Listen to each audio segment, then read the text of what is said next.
Welcome to Code Fix, where you learn and enhance your programming experience. In this video we have shared how TypeError unsupported operand types for plus, int and tuple. This error occurs when you try to perform addition operation between an integer and a tuple, which is not supported in Python. For example, consider the following code. When you run this type of example code, then you will get this error.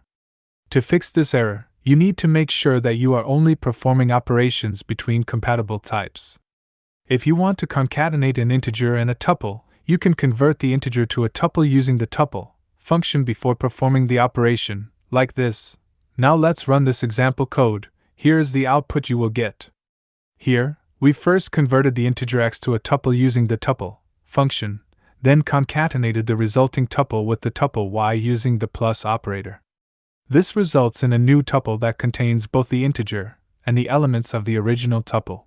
Hopefully this video helps you to sort out the issue you were facing. If you still face problem or need further help, just write in comments.